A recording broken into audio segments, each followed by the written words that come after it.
I think we should start with. Okay, well, good morning, good afternoon, good evening. My name is Aina Batatayeva. I'm the head of the International Hub on Behavioral Insights to Counter Terrorism based in Doha, Qatar. It's my great pleasure to welcome you today to the discussion on the role of neuroscience for peace and conflict. A discussion co-organized by the OCT International Hub on Behavioral Insights and the United Nations Department of Political and Peace-Building Affairs. Let me say a few words about the Hub. It's been our third year in Doha. It was established as a program office of OCT in the States of Qatar in 2020. We serve as a global platform for creating knowledge around behavioral insights and its application to prevent and counter terrorism, disseminating lessons learned and good practices, and creating a professional network of experts, academics, professionals, practitioners, and policymakers. We also provide innovative, results-oriented, and impactful capacity-building assistance to all member states and tailor our programs to meet the needs and priorities of each country, potential beneficiary of it, and support national security officers, forces, and all other actors that are involved in CT work to address the threat of terrorism, to leverage their work, also to leverage our presence for closer support to beneficiaries. Another element of our work is outreach opportunities in coordination among various counterterrorism actors and informing them about behaviorally informed interventions and mobilize resources for joint programming. It is our third year on the road when BI Hub has taken part in the BI Sky Week together with DPPA. We're happy about this partnership. The continuing purpose of UNOCT's and DPPA joint B Sky Week sessions is to share impactful contemporary findings in the fields of peace, security, and counterterrorism. The purpose of today's event is to provide a neuro and behavioral science lens on two stages of the radicalization trajectory. How and why people join violent extremist groups, and what can be done to ensure that they successfully reintegrated post-involvement. The first question will be of interest to a particular audience and members of the community that are working on projects in the Sahel, where we can sadly witness increase of rates of terrorism. And the second presentation will be interesting for those who are working with, on repatriation and reintegration of IDPs, international displaced persons in Syria, in Iraq in particular. To do so, we are delighted to host Dr. Nafis Hamid, who will be providing a neuroscience lens on to how and why people join terrorist groups. For those of you who follow our podcast, you will recognize Dr. Hamid from the episode number 4 of our Going to Extremes podcast series. I encourage you all to listen to this very interesting episode because he goes into detailed depth on the neuroscience of radicalization. And for those who want to learn even more and go deeper into this subject matter, I strongly suggest that you apply to our Behavioral Insights Academy, a unique and very interesting training program that we've launched this year in Doha, early in May.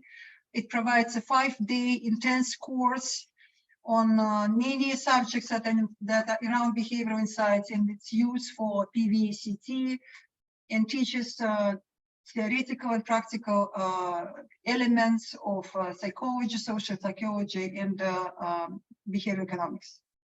The training program also supported by the mentorship program, and the group of our experts will mentor and supervise our participants in designing their own programs and interventions in their home countries. So we're happy to conclude that the BI Academy was completed in May, and we will start the application process early next year.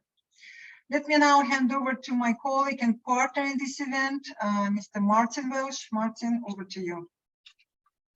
Thanks so much, Einabat. Colleagues, welcome to the session.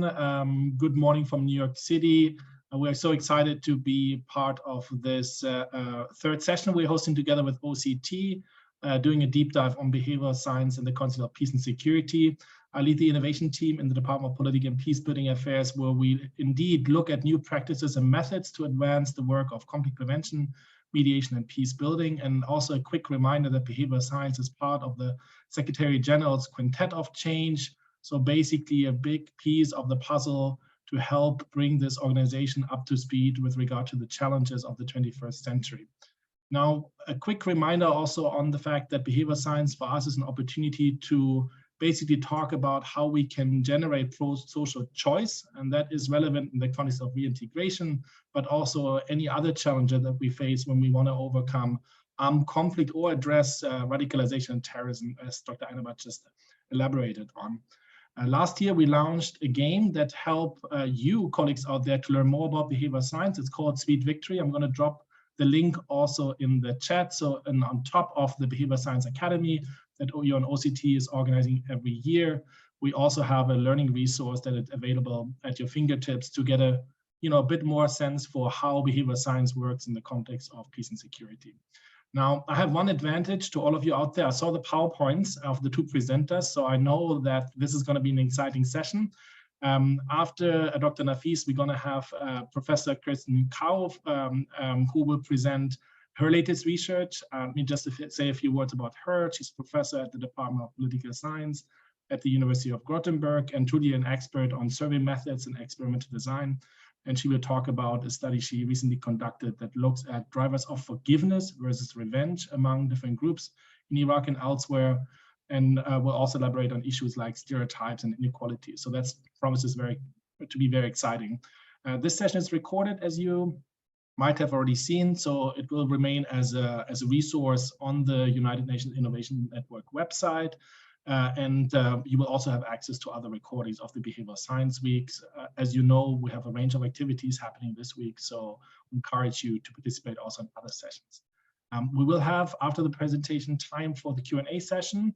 And in Zoom, there's a function where you can raise questions, and I will draw from this once the presentations are over. So with that said, Einabat, maybe back to you to introduce Dr. Nafis again, and then we kick off the presentations and turn to the Q&As. Thank you so much, Martin. Without any delay, I think we should give more space to Dr. Nafis, and we're looking forward to listening to your presentation. Thank you very much. And I just want to throw in a little extra plug for your Behavioral Insights Academy, because some of the work that you're going to be seeing today, especially on the neuroscience front, my colleague, my co-first author on all of those publications was Dr. Clara Pretus, brilliant woman, brilliant academic, who's a real neuroscientist. And she was one of the instructors during the BI Academy. So I can say, I can give my endorsement that you have some very top talent instructors at the BI Academy, such as Dr. Pretus. With that, I will begin my presentation here.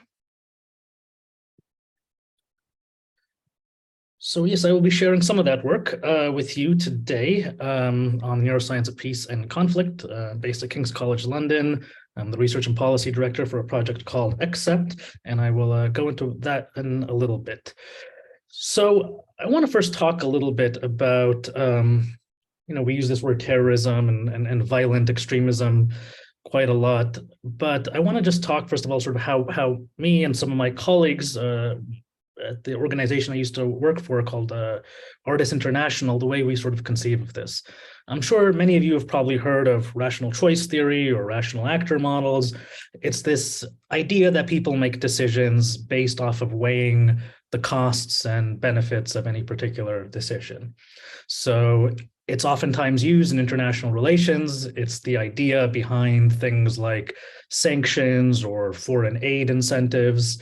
The idea is if you give the stick to someone, a country or a group of people, we're going to sanction you, and you ultimately make the sanctions worth a lot to the point where that there's an economic downturn for the economy, then people will say, you know what, let's Let's maybe change our policies, and then you kind of bring them in with a carrot and you offer them some foreign aid packages, some trade deals, and the country will be maybe even more incentivized to take your deal. It works some of the time. Sometimes we are rational actors. Sometimes we do weigh costs and benefits. And if the costs outweigh the benefits, we'll do one action. If the benefits outweigh the costs, we'll do another action. It works sometimes, it doesn't work always. And it certainly doesn't work when you're talking about terrorism. Terrorists are willing to give their lives for their beliefs. They're willing to even hurt their own family members for their beliefs. They're willing to even kill members of their own in-group for their beliefs. There's pretty much no cost they're not willing to pay. They're clearly not engaging in this sort of rational actor rubric, weighing costs and benefits. So your carrots and sticks approach is going to be pretty useless as a framework from which to design policy or programs for that matter. So my colleagues and I over at Artis used to think about this, and there was another term that came up called devoted actors. And that's sort of how we have framed the idea of people who become violent extremists, is these are people who are willing to pay extreme costly sacrifices in defense of their group or their values. They're willing to fight and die for these beliefs, for these sacred beliefs. I should say that being a devoted actor doesn't necessarily mean you're a bad person. I would consider the followers of Nelson Mandela, of Martin Luther King Jr., of Mahatma Gandhi to all be devoted actors as well. Sure, they weren't willing to take other people's lives or kill other people, but they were willing to do extreme costly sacrifices and even willing to fight and die and cause violence to themselves in defense of their cause or their group. So whether you're willing to kill other people or not is not necessarily a feature of devoted actors. It's whether you're willing to essentially give your own life for your beliefs. So you can, as jarring as it may be to hear the terms of ISIS and Al-Qaeda in the same sentence as Mahatma Gandhi and Nelson Mandela, from the point of view of the psychology that underlies this behavior, you're going to find a lot of similarities between these people. So we wanted to understand, obviously, not the pro-social actors, the positive, the good devoted actors, if you will, the MLKs and so forth. We were more interested, obviously, in the people who were causing violence to the world, the devoted actors that want to hurt other human beings. So we want to understand what motivated them. Colleagues and I traveled around the world. We met different members of these groups. Again, you can argue whether they're all nefarious or not, but they are willing to pick up weapons and use them against other people. I interviewed members of ISIS and Al-Qaeda face-to-face in different parts of the world. I had colleagues who interviewed PKK, Libyan revolutionaries, and so forth. Based off a lot of those qualitative interviews and previous research that had been done on this topic, we started to focus in more and more on this idea of sacred values, and that being a key motivating factor for devoted actors, that these are people who have values, these are moral values that are of the utmost importance to people, and they're not going to be willing to trade them off for any sort of material incentives. In fact, previous research had shown that offering people material incentives to trade off their sacred values, for example, offering Palestinians good foreign aid package who held right of return or Palestinian statehood as a sacred value, actually backfired. It made situations worse. So oftentimes the sweetening the pot deal that third-party countries engage in when negotiating on these conflicts only makes situations worse if people hold sacred values. What we know is that when people feel that their sacred values come under threat, people are willing to fight and die for those values. So again, like ISIS and Al-Qaeda, sacred values could be things like the establishment of a caliphate or an Islamic emirate, strict Sharia law, Islamic governance throughout the world. For extreme right-wing people, for ethno-nationalists, it could be things like ethno-states and remigration of immigrants. You know, if you're a liberal, if you believe in liberal democracy, if you're a revolutionary for liberal democracy, it can even be things like freedom of speech and free and fair elections that are your sacred values. And if those things come under threat, you're willing to fight and die for them. Now, again, this is interesting because so much of counterterrorism is this very sort of kinetic form of countering it. We're going to use drones, we're going to engage in assassinations and targeted killings and so forth. That's all threat. That only increases willingness to fight and die. You're only motivating devoted actors even more. So we want to understand, okay, what motivates a devoted actor? What are the things that can push them closer to the edge of violence? And what are the things that can pull them back? So we started doing psychology experiments, psychometric survey studies, and even neuroscience studies. I'll be getting to some of the neuroscience stuff in just a bit. I just want to talk briefly about one of the original neuroscience studies that we ran, which was on social exclusion. as being a particularly motivating factor. We found a group of young men in Spain. These were Moroccan diaspora populations. These were people who were, you could say, at the early stages of radicalization. They had some support for extremist organizations and extremist ideology, but they weren't fully committed. And what we did is, through an experimental manipulation with a control group, we had them feel socially included. And for the other half of the participants, for these early stage radicals, we made them feel socially excluded through an experimental manipulation. And we put them in a brain scanner. And what we saw was quite interesting. Social exclusion had no impact on their sacred values. But what it did have an impact on is that it started making their non-sacred values sacred. So we started seeing areas of the brain associated with sacredness activate for non-sacred values. We saw people explicitly increasing their willingness to fight and die for their sacred values, and they started to report more of their non-sacred values as sacred. So what you're seeing is that more values from the non-sacred column move into the sacred column when people feel a social exclusion, and that makes them move, that becomes more devoted actors, and it limits the tools in your toolbox that you can use when you're dealing with a devoted actor. So we were able to show both behaviorally and neurally that social exclusion for someone at an early stage of radicalization, feeling rejected in some way, can have an exponential effect on their radicalization process. Okay, but what do you do with people who are at a higher stage of radicalization? So for that, we found a group of Lashkar-e-Taiba supporters. So Lashkar-e-Taiba is a group that is a jihadist group that is based in Pakistan and fights on the Kashmir issue. It has associations with Al-Qaeda, and found a group of supporters of this organization and convinced them to get into the brain scanner and scan their brains. And so they got into the brain scanner, and while they're in there, they're looking at a brain scanner, by the way, is an fMRI. Maybe some of you have been injured and you know what an MRI is. You go in there. An fMRI is like an MRI, only an MRI is taking a picture, and fMRI is taking multiple pictures very fast. So it's more like a movie, and it sees how blood flows in your brain. So it's this long tube you get into, and if there's more blood in certain areas of the brain, then you know that that area of the brain is being used more actively for that particular task.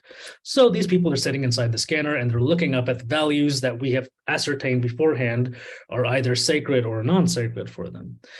And they're evaluating their willingness to fight and die for each of those values. Now, what's interesting about this is that this area in red here in the brain, the VMPFC, that area of the brain is active when they're evaluating their willingness to fight and die.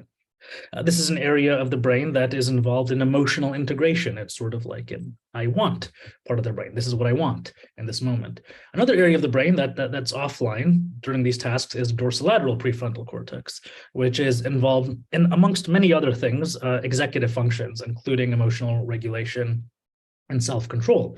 Now, normally, these two parts of the brain, they work in tandem when you're making a decision. I oftentimes use the example, you're out at a restaurant at night, having a nice dinner, the waiter brings you a menu, there's a nice tiramisu on it, and you think to yourself, ooh, I want that. Well, that, ooh, I want that, if I was scanning your brain, I would see the VMPFC active in that moment. But then you think, you know what, I'm trying to lose some weight, that's a lot of calories, I've eaten enough, that's going to be a bit too much.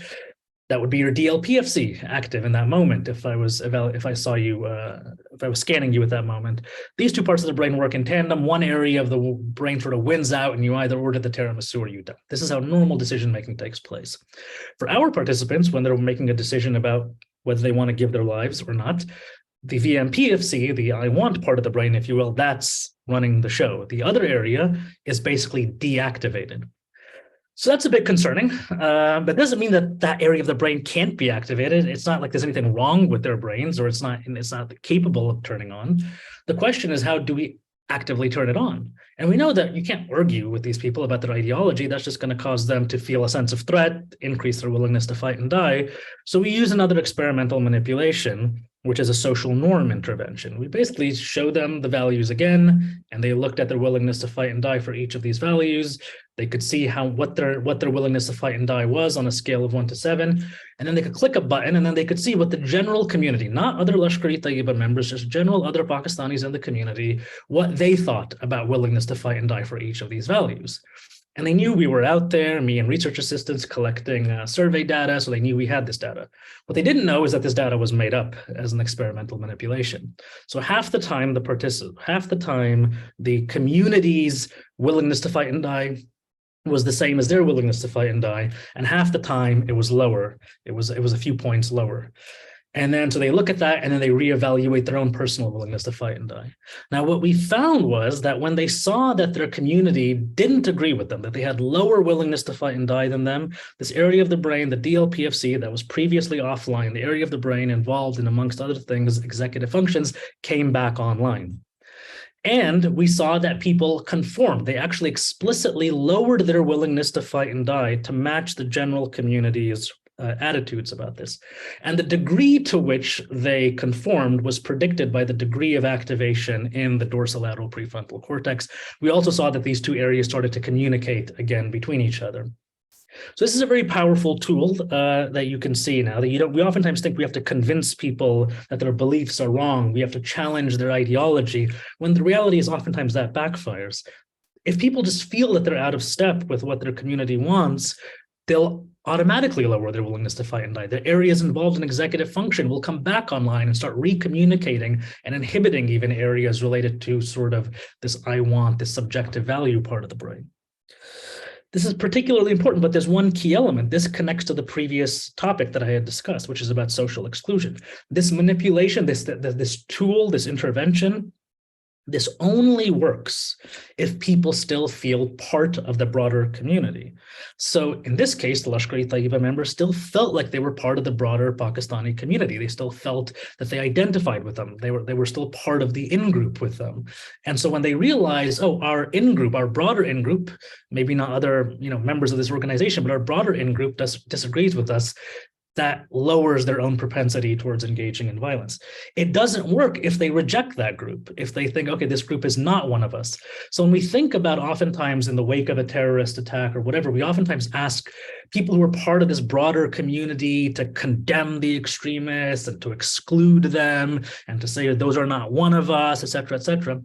That can oftentimes be a problem, because what you're doing is you're asking the broader community to socially exclude this sort of subgroup, if you will, or this group that sees themselves as a subgroup, even if they're not, they see themselves as a subgroup, which means that now this broader community really has no power through their social norms, through attitudinal interventions to actually influence and lower the risk for violence of this group.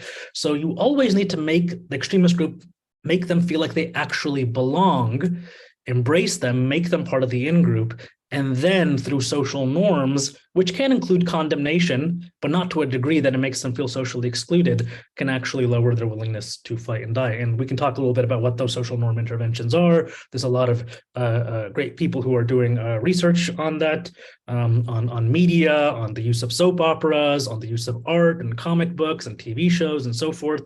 All of those things shape social norms and can reduce people's propensity for violence. Just very quickly, because I'm running out of time here, go over this part. So I co-run this project on Accept at King's College London, which is on the role of trauma and perpetuating violence. We know that fragile states and civil wars and just wars in general and conflict can create a lot of traumatized people. But the question is, does that unhealed trauma actually potentially perpetuate violence even more? Do people who are traumatized go into these extremist groups? We're just at the early stages of doing this research. I can tell you from previous research that I've done with an organization called the Global Strategy Network, we did work with people who were ISIS members or affiliates who were being held in some of these camps in Northeast Syria, who had been released and brought back into society, back into Raqqa.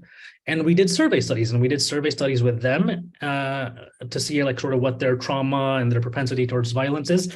And then we compared them to a control group of other Raqqawis who never joined ISIS, but lived there during the years that ISIS controlled the area. So we want to understand what was the difference between those people living in Raqqa who joined ISIS or affiliated themselves with ISIS versus those people who did not.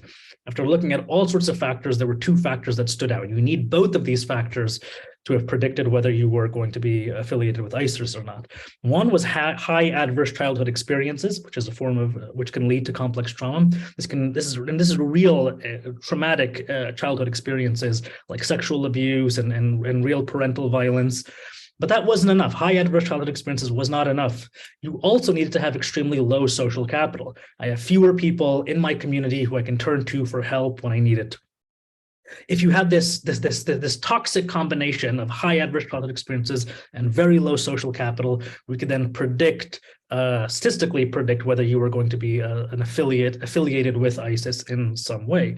So clearly we're showing here that trauma and mental health by themselves are not enough to understand who joins these groups. You have to look at these social dynamics like social capital as well, and the presence of an extremist group. But of course, we don't want to create a simplistic picture here either. And just say, hey, look, these people are traumatized and therefore we need to like rehabilitate them and work on some of their adverse childhood experiences in order to bring them back into society to reduce recidivism. We also, of course, have to think about the trauma of the victims and the receiving communities and what they've been through. And potentially there is some trauma there that may affect their willingness to bring some of these people in and reintegrate them into their society. And I think Kristen will be talking a lot more about that as well, all things we're going to be exploring and studying soon. So just quickly what the policy implications of this research are. You should know what the sacred values are. You should actually be actively looking for the sacred values. Do not assume you're going to apply your carrots and sticks approach and it'll work, because if there's sacred values there, you don't know what they are, you can lead to a backfire effect in terms of mitigating and preventing violent extremism. Don't try to alter the beliefs, instead alter social norms. Again, we can go into the Q&A about some examples of what kind of interventions, what those kind of interventions look like. You should be trying to prevent and heal trauma by resolving social structural problems. The number one predictor of whether you're going to be able to heal this trauma is not some mental health interventions that you're going to deploy in a place like El Hol Camp, where people are continuing and perpetuating to be in environments that perpetuate the trauma. You need to get them out of those environments first, bring them back into a more stable conditions, provide them with social capital. Then you can layer on top of that any mental health interventions to expect to see an effect. Increase their social capital in conflict-affected populations. It's one of the best barriers you can engage in order to mitigate the worst aspects of the mental health issues that come out of conflict, both on the side of the receiving community as well as on the side of the people who join these extremist groups. And finally, don't just counter-message. It's one of the most useless techniques in the CVE toolbook. Counter-engage by supporting local initiative, which creates local identities. People join extremist groups because it gives them something to do. It gives them an identity. It gives them a surrogate family. They have low social capital. Many of them have previous traumas. They're walking around in a state of psychological unsafety, and then an extremist group comes and it gives them this surrogate family. It gives them power. It gives them status. It gives them purpose. It gives them agency. It gives them a lot of meaning. And so if you want to be able to counter the pull of something like that, you have to be able to offer people many of those same things through local initiatives. Don't try to come up with your own initiative sitting in some capital city. The local people already have better instincts than you at the village level, at the community level of what works. What are the actual things that speak to the spirit of the local people? Go talk to them, find out what they're doing, and augment their activities. And with that, I will hand it back to Martin. Well, thanks so much. This is extremely thought-provoking. You know, your first comment on how do we lower the willingness to fight or die through the power of community. You know, bringing people back in to give them a different feeling of belonging and home. You know, and I wonder, I mean, later on in the Q&A, if you can think about kind of very concrete examples of how that actually worked, because I can imagine there are so many problems with social inclusion where, you know, you call it the out group and the in group, so the people, the victims or the larger community wouldn't be willing to bring them back because, you know, they just had their loved ones being killed or blown up by extremists. You know, it's just very hard to imagine how that actually works. And then your second part was also very thought-provoking, you know, on trauma, like with regard to, you know, how do we manage the trauma on both sides, the victims and the perpetrators.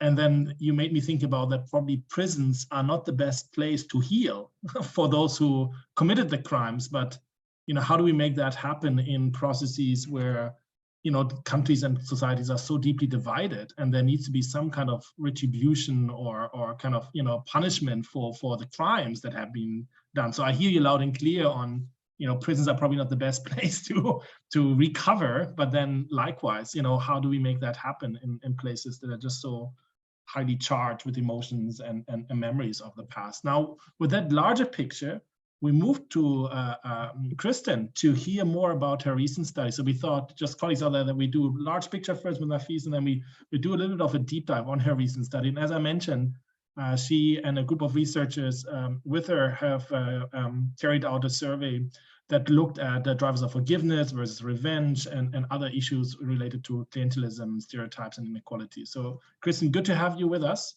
and the floor is all yours.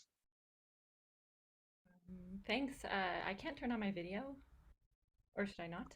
You can if you like. Fully up to you, and happy if you share slides. Fully up to you. There it goes. Okay. Wonderful. There you are.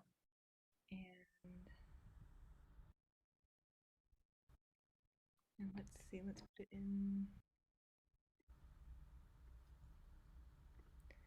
There we go. Yeah, thank you so much. It's such an honor to be able to present to such a prestigious and intelligent and important group such as this audience. So today I'm going to talk about some research that's been conducted in Iraq, trying to assess determinants of reconciliation versus revenge for stigmatized IDPs in that country. And the work is co-authored, I should say, with Kristen Fabe at Harvard University and Michael Bang-Peterson at Aarhus. And it actually follows on what Nafis was talking about really well. So you guys did a very good job of putting these presentations together. So yes, I totally agree that we have to get IDPs out of these camps. They're not good places for pretty much any sorts of outcomes that we're interested in. But of course, then once you get them out, you have to integrate them into somewhere, and that in and of itself is also a very thorny process. So the motivations behind this research are probably pretty obvious already to most of this crowd. ISIS captured large swaths of not just Iraqi territory, but Syrian territory as well, and ruled millions of people. And there are still then around 1 million people in IDP camps that need reintegration into local communities, but many of these IDPs are presumed to be guilty of collaboration with ISIS, and therefore local populations are very hesitant and may even outright reject accepting these people back. So of course then the sort of lack of evidence that we have at the very local and even individual level about what drives reconciliation versus revenge is really constitutes a gap for transitional justice and also peace programming in these areas. So the research questions is pretty obvious. The main one is, what factors drive attitude formation towards peaceful reintegration of stigmatized IDPs? And within this, we look at different aspects. I'm trying to get through a lot in this presentation, so I'll go through, it'll be rather broad strokes, but I'm happy to answer any details in the Q&A. So first off, how do varying features of either the IDPs themselves or sort of these reintegration processes or programming or sort of strategies for reintegration affect the likelihood of reconciliation versus revenge among Iraqi citizens? And then within that then, also touching a little bit upon what Nafis was presenting, what are these psychological pathways that are embedded within our attitude formation towards towards these IDPs in this case, or those who have harmed us in the past? And finally, how does this vary across different types of individuals or potentially subnational groupings within the society? So how am I going to answer these research questions? First off, I really have a strong belief in mixed methods. And by that, I mean, I really believe that, like Nafis said, one should go and talk to people on the ground. The locals are going to know it best. And so I put a lot of effort into these large survey projects, first going to the field, talking to people on the ground, running in-depth interviews, running things like focus groups. This research is also based on previous research with Mara Revkin, who spent a long time in the field in Iraq and also working with the UN actually on this exact topic of trying to reintegrate these IDPs. So all of that happened before the surveys to inform the survey questions, make sure that our translations were, correct and actually getting at the concepts we were aiming for, making sure that it was okay to talk about these topics and ethical, that we were not causing harm and not broaching topics that would, cause conflict. And then we ran this tablet-based door-to-door survey in 3 different governorates, Anbar, Nineveh, and Baghdad. And we managed to reach about 4,500 Iraqis. We also ran another survey with 150 local leaders in these areas, although I don't talk about that survey today. So what is our method then? So within the survey, we actually run what are known as a conjoint experiment, and we run 2 different ones, by running 2 of them, then if we find similar outcomes across the 2, it sort of validates the findings, makes them a bit stronger. So a conjoint experiment, it's sort of where you create this story, and in this case, a description of an IDP. It's hypothetical, of course. You can independently randomize each of the components of the story. For example, gender, male, female, or age, young, old. And then each component can be statistically analyzed to understand its effect on the outcomes of reconciliation or revenge. So we focus on two categories of components in these descriptions. Immutable components, that would be, like I mentioned, gender or age, but also past culpability. So things that people have already done in the past that they can't change now, but that's a reality of, what sort of factors go into your thinking about whether or not you want to reconcile or if you want to reject this IDP. Then there are components that the IDP maybe can sort of change themselves or pursue today, or possibly programming or outside actors who are wanting to facilitate this process of reintegration can do. So redemptive acts like going through a rehabilitation program, it's not a practice being pursued in Iraq right now, but it has been in other places. Disavowals are very common in the Iraqi context. So that's disavowal of support for ISIS.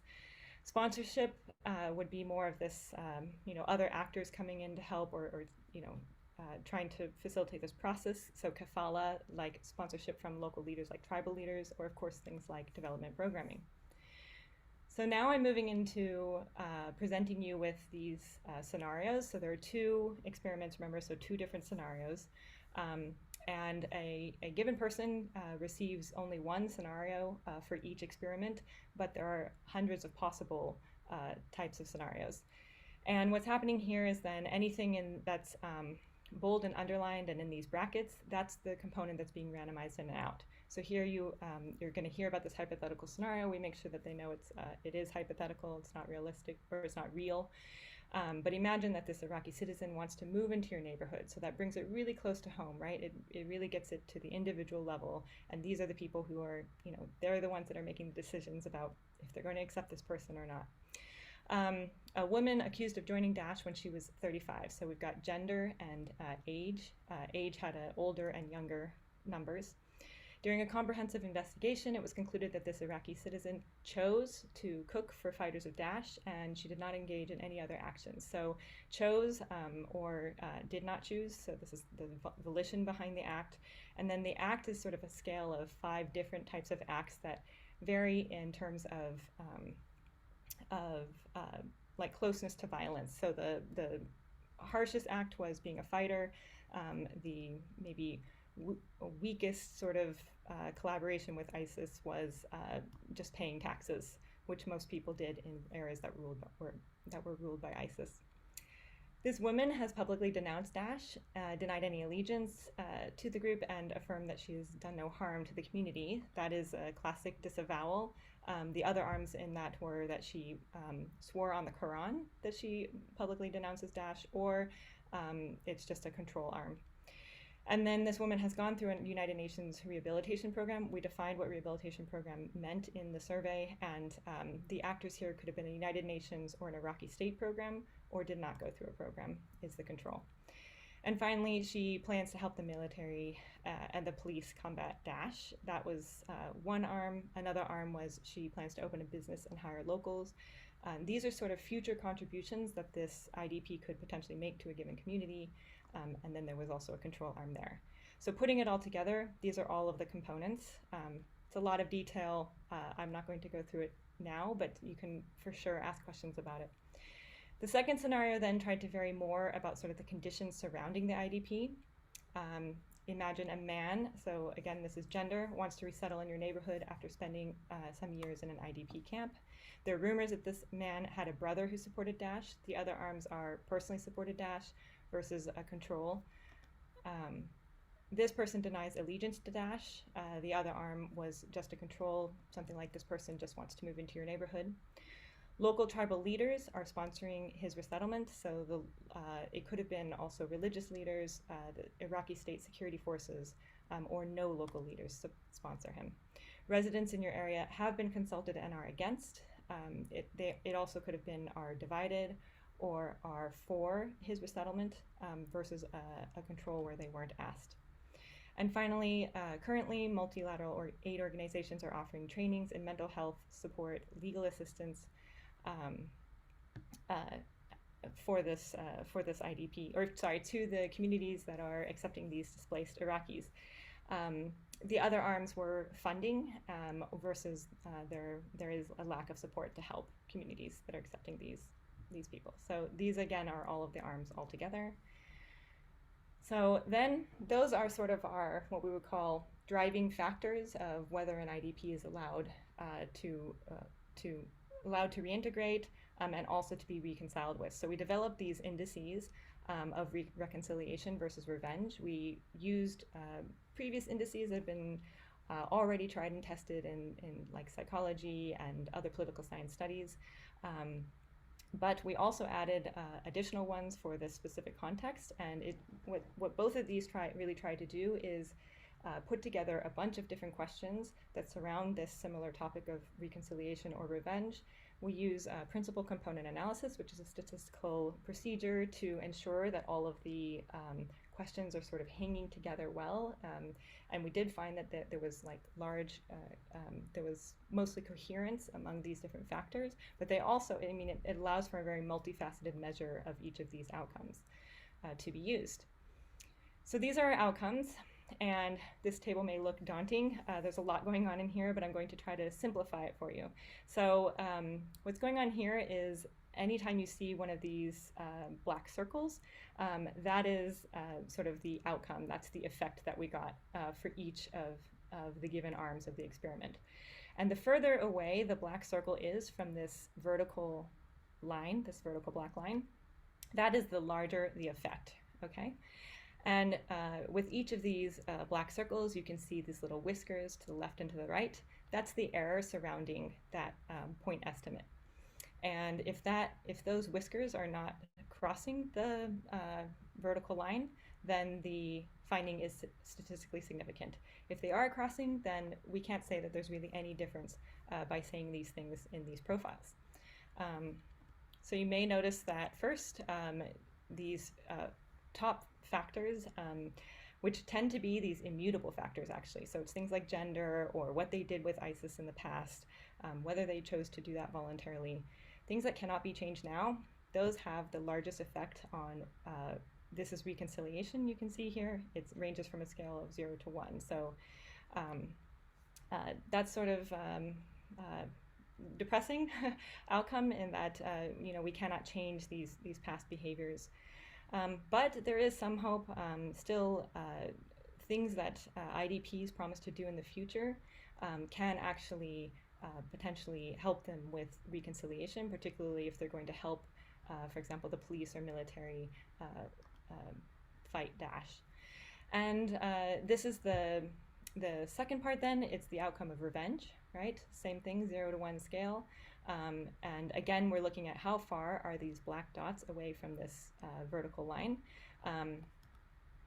Once again, we do find the largest movements in these sort of immutable factors. So the title of this paper is The Irredeemability of the Past, and that's sort of getting at these past factors. But all hope is not totally lost, right? Because even though these are smaller effects, I mean, with things like revenge or vengeance, right?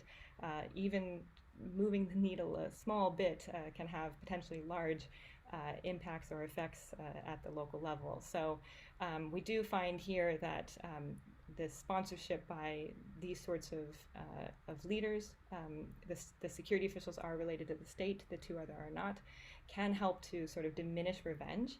And that might be that they're sort of helping to step in and guarantee that this person is you know, not going to be a negative factor in the community in the future. And also consultation, it is important to notice then that being in favor of doesn't really move the needle, but being against having this person come in can then, you know, does make people think, well, if the community is against it, you know, vengeance is likely. Okay, so then we wanted to try to understand just a bit more about the psychological pathways that lead us to either revenge or reconciliation. And here you can see that we are trying to come up with a model that allows for multiple different pathways to these outcomes. And so what this is showing is that, you know, people first, perhaps they think about, you know, this cost-benefit analysis, kind of like Nafis was talking about, you know, what is the potential future benefit of having this person in the community versus what is the potential risk or threat of having this person rejoin the community, right? But at the same time, studies have also showed that people's sense of justice is strongly oriented towards the past, and in particular, the severity or condemnability of past wrongdoing. So this gets into the, you know, what is the appropriate punishment to sort of redeem this person's past wrongdoings. And then finally, as they're shown in this figure, the pathways to reconciliation are highly cognitive in that they relate to sort of these consciously held perceptions and beliefs about the IDPs, and also these sort of cost-benefit analyses. But a burgeoning literature in fields like psychology, political science, criminology, also finds that emotions such as fear, sympathy, and anger, these also can play a big role in determining responses towards those who have harmed us in the past. And these are considered to be more affective sides of the psychology of revenge and forgiveness. And that's because they have more to do with sort of implicit cognition. That's when we have these responses that are not necessarily direct, they're not necessarily like deliberate or like consciously thought through or intentional, but they also play an important role. And so we run what are known as a mediation analysis to try to map different types of effective psychological pathways towards reconciliation and revenge, and also these more cognitive pathways. And we do find strong associations across both of the experiments, for example, with anger being linked to revenge as well as fear. And so you can see these larger boxes for revenge on anger and fear. Sympathy is more linked to reconciliation. And in terms of what the IDPs themselves can do then, trying to, well, the condemnability of the previous act, that does actually play a large role in revenge and to some extent reconciliation. But things like signaling that you could be a productive future member of society does have a strong relationship with reconciliation, and also signaling that you will not recommit violence or rejoin some sort of group strongly predicts then if you are thought to be a threat to the community, then you are more likely to be associated with vengeful outcomes. And then, this is just boxes showing that the first three were the affective responses.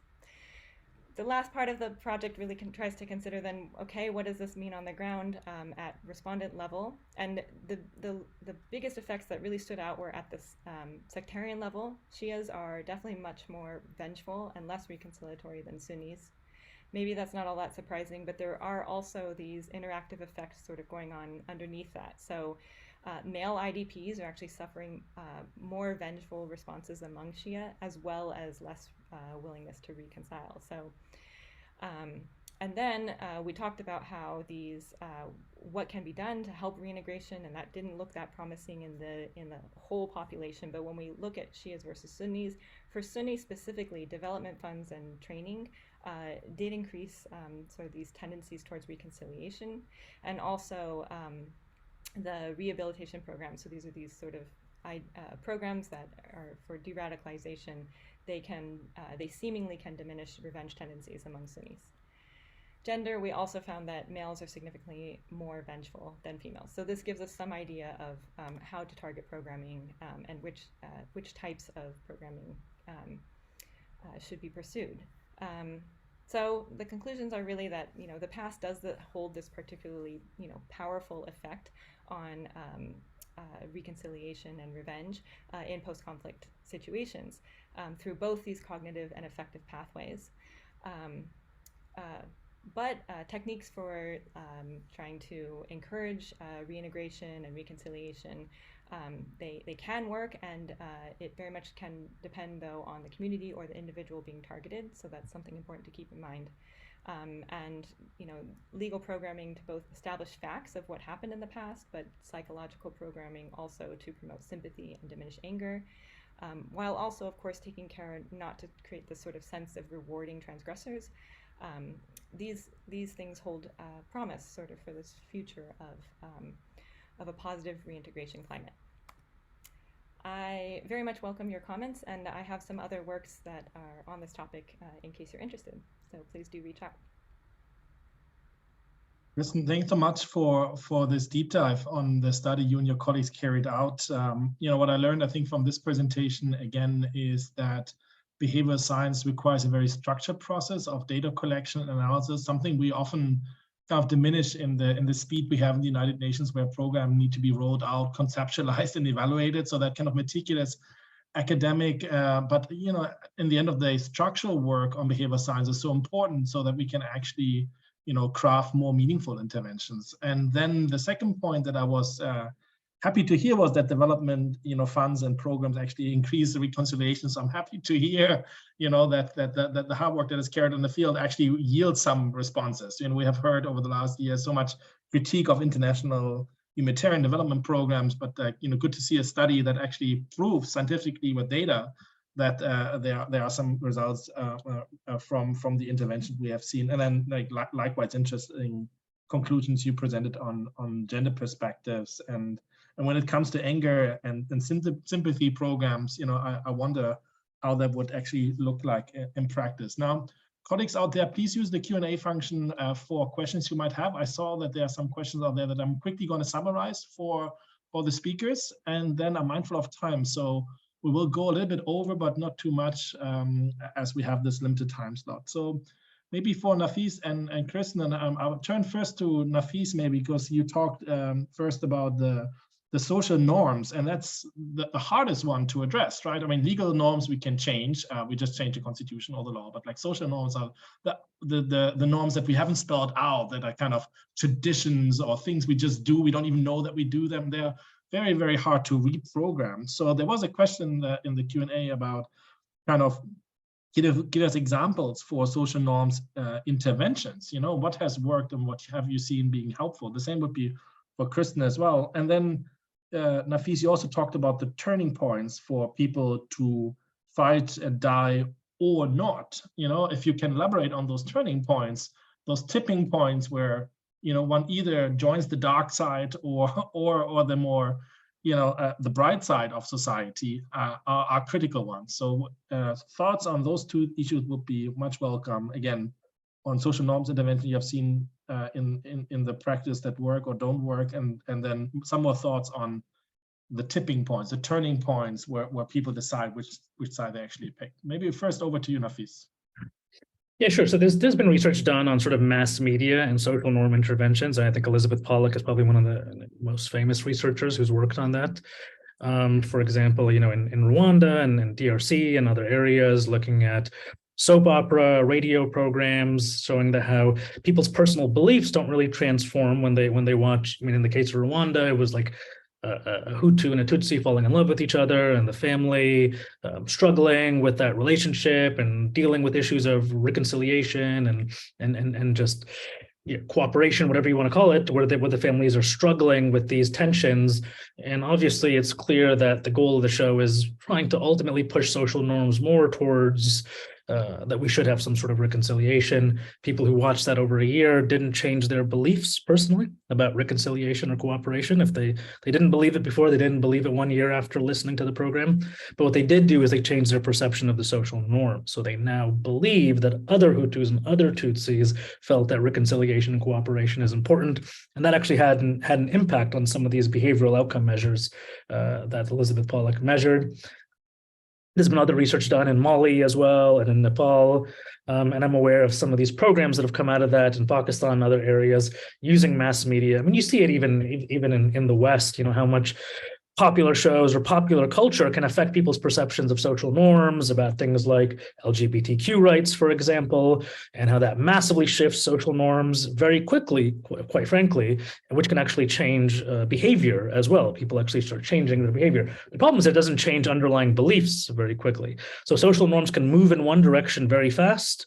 One viral Me Too, hashtag movement in a matter of weeks, months, years, it changes things very fast. But social norms can be pulled back very fast too.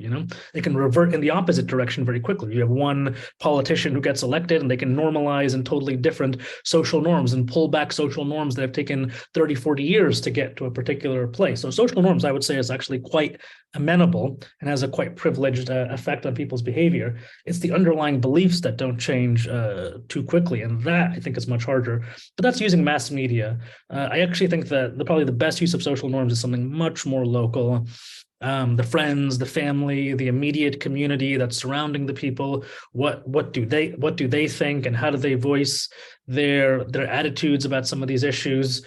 And so for that, there's no sort of alternative but to find ways to facilitate at the local level these kinds of conversations, these kinds of norm setting events. And for that, there's other research on social reference. So who are the people who set the social norms in a community? It's going to be different from culture to culture, from community to community. Could be a tribal leader, could be a religious leader, could be a political leader, could be someone else, but they have to be, they have to be able to identify that they're the norm setter, and that they can then influence kind of a circle of people around them. But even information feedback, it's going to be a little bit weaker. That's the one that we used in our brain scan study, just telling people statistically, hey, you know what? Most people don't actually agree that, let's say, if someone engages in some blasphemy, that they deserve an honor killing. That's actually a minority view. Actually, 1% of people agree with that. 0.1% of people believe with that. That can have, a smaller effect, but it can have somewhat of an effect. So those are just some examples of social norm interventions. Yeah, I love that part on the mass media part. I feel like on the we could be much stronger in using kind of the art of the normal nowadays, and thinking about social media and kind of mainstream ways of how people consume information, not just the brochure or the book or the poster, but like very creative and natural ways of how nowadays politicians, but also radical group eventually recruit, right? And then using that space for engagement. Kristen, what are your thoughts on that when it comes to social norm nudging, but also turning points? Over to you. I haven't done work specifically on these topics, but I can say, at least with the social norms, that from what I've read about the kafala system, I mean, at least that's trying to use something that there are already these processes at the local level that are customary institutions. You have to be careful how you use them, of course, because they don't always, for example, they don't necessarily treat men and women equally in the way that we might want to see in the West. But for things like trying to ensure the safety of a person entering a community, if you can convince the, let's say, local tribal leader who has power in the area, that leader can lend his sort of honor and his reputation to protect this person. And so I think those sorts of interventions and trying to work with the social norms that already exist on the ground is a really great idea and really important. Chris, let me just stay with you for a second. There have been a few questions about ethics, and you alluded to that as well. And how did you get people into those experiments? You know, did you compensate them financially?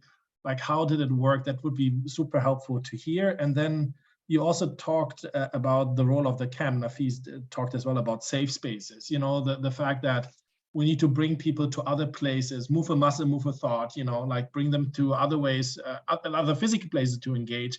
But then at the same time, we create those safe spaces, camps, to provide services, etc. Isn't there a contradiction in what you have proposed? So any thoughts on that would be welcome. Yeah, on the first one, we did not compensate individuals. That obviously contributed to refusal rates, but our refusal rates are not like that disproportionate compared to surveys done anywhere else in the world. We worked with a very local team that was, each of our teams were from the area in which they were working in. Of course, there were many security concerns, and we took them seriously. So we had a series of security clearances obtained all the way from the top echelons, from the state level all the way down to the very local level, even the local tribal leader.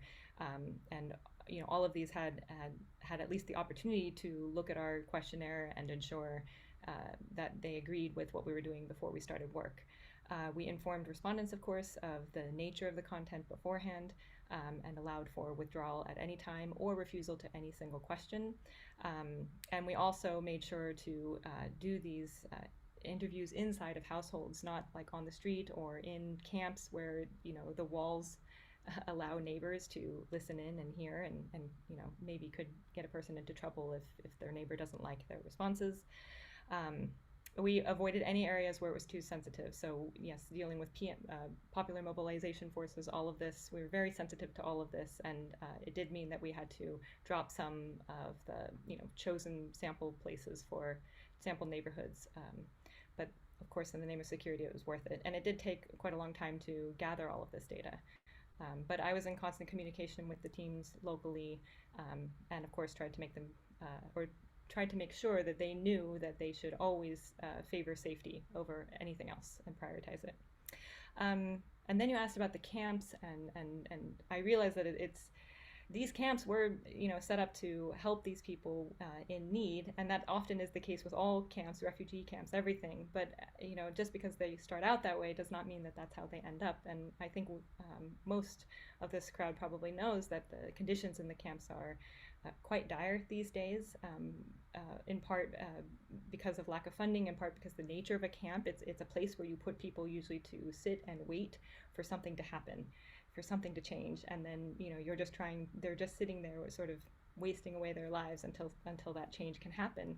And the longer that process goes, children are growing into adults in these squalor conditions, and if Nafis's research tells us anything, then they probably are lacking these positive role models. They're probably experiencing trauma. So I do think that, unfortunately, getting them out of the camps first is the first step, and then trying to heal is the next step. But I don't know, Nafis, what do you think? Do you think that they must move out first and then begin the process of healing, or maybe it begins at the camp? I mean, there's a triage kind of element to it too, which is, you just know, some of these people are not going anywhere. And so we can try to provide as many services as we possibly can, try to stop the bleeding, if you will, metaphorically, while we can, so that the situation doesn't get worse. And so while I support any NGO or any people who are working in these camps trying to provide as much aid as possible, that's not an excuse for policymakers to not act and just expect that these hardworking people who are working in these dire conditions are actually going to solve the problem for them. They can try to keep the barrier on how bad things can possibly get by providing a lot of aid in camp. But ultimately, if you want healing to take place, not just keeping things at the same level, then you have to get them, out of the camps. And, I tell people about things like in El Hol, where a lot of the people I did research with came from. You have this window of opportunity between kind of roughly age 12 and 19, where if these young kids are in a stable environment and if they build up strong social networks, these are people who have had adverse childhood experiences, this can actually facilitate the parasympathetic nervous system response, which can actually start to downregulate overactivation of the amygdala, which is a big factor in keeping people away from panic attacks and symptoms related to complex trauma. And so if young kids were able to get into a stable environment, build up those social relationships and get some mental health treatment, you can, in some cases, in many cases, almost bring them back to baseline, bring them back to as though they never had any adverse childhood experiences. But that's a very specific window of opportunity that you have in their adolescence. And every day they're getting older, and every week and every year, that window is closing and these people are getting out of that window. And it's not that getting them out and providing some of these services won't have an impact, but it won't be able to bring them back to baseline. And so you do have a special opportunity here to focus efforts on getting these people out and helping them, because you really can almost undo most of the negative effects if you provide all the right services at a young enough age. Older they get, they'll still have an impact, but it won't be 100%. Now, I'm mindful that, you know, there's a huge gap between kind of what academic lab experiments show and what really works in the field. You know, I mean, and there's some intrinsic bias in, you know, running labs in certain places where there are expectations, etc. So I just wonder, what are your thoughts for how this could be actually put into action from actors like the United Nations? You know, we work in very difficult and complex places where. And Nafis, you mention it all the time, where like when the context changes, the intervention needs to change, right? What has worked somewhere wouldn't work elsewhere. And then we talked about recruitment, right? If you want to do nimble trials, like test things out quickly in advance, it's hard because you need to create incentive structures. You know, why would people be willing to be part of a brain scan? I always say that I wouldn't participate in any survey if I don't get a $10 Amazon voucher, right? But like Amazon doesn't work in Iraq or other places. So how do you put this kind of research really into action to fine-tune this on the spot for programs, because you know that needs to be done to be tailor fit, but then also to break this down into programmatic interventions that you know actually carry us further. And then, because we use this also as a closing round, I would love to hear some thoughts from you on what are areas you think we should do further research on. There are a few comments here in the chat, colleagues that would love to reach out. So I'm so happy that Behavior Science Week is an opportunity to create a platform and connect. And both Nafis and Kristen are public figures, so you find all their contact details on their respective websites. So colleagues, feel free to, I guess, reach out to them. It's up to them whether they respond or not, but you know, here you are connected. But if you can think about, you know, research for joint collaboration, where we could do things further together in the next 12 months, what would be areas you would like to see further collaboration on? And let me turn to Kristen first, and then to Nafis for that last round. Over to you, Kristen. That was a lot. So I think I'll first say on whether these, you know, what we see in these surveys actually translate to reality on the ground. This actual experimental design, this conjoint experiment, as I was telling you, has actually been tested on real world outcomes. So it's obviously not this specific scenario, but it has been done on, for example, should we allow people to get citizenship in the country. This was done in Switzerland, where members of municipalities actually have a say, and the conjoint experiments actually mapped on to pretty much exactly what the actual outcomes were for people seeking citizenship in those municipalities in Switzerland. Very different context. Maybe it doesn't apply here, but there is some hope that, you know, not all of these things that we do in labs or just on surveys don't translate into reality. And then you asked, what would be the future research that I think is the most important? One piece would be testing these things across more different contexts, I think. So we have post-reconciliation, and are these things just so specific to each community that we're studying right now, or can they also travel? For example, there was some movement, at least here, on these rehabilitation programs, and that actually, I have seen work come out of Somalia. One of the respondents asked about that, and I can, it's Prabin Kadka and Amalie Jalot, the work. I can share that if you contact me. They did find that these sort of programs really also had a strong effect for regular citizens in perceiving that people associated with violent extremists were rehabilitated and potentially able to be reintegrated, right? So that's like a hopeful outcome, and it'd be really good to see how much more that travels. it'd be really good to test some more of these suggestive. I would love to see what Nafis has been talking about a bit with these social norms interventions.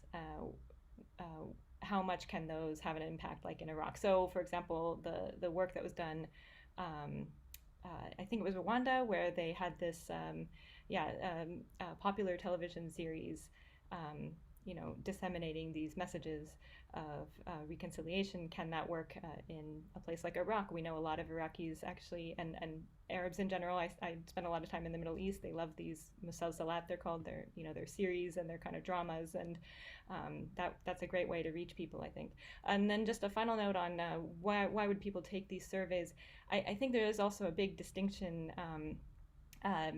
in places that, I must say that, okay, I've done a lot of work in places like Jordan, Tunisia, Morocco, and Iraq, and people are happy to speak in these settings, I find. So I don't actually find it difficult to get people to talk to me about their experiences without any sort of incentive, actually. And in this particular case, I think a lot of people, this was already a hot topic for debate, and a lot of people wanted their voices to be heard. So that's also something to keep in mind.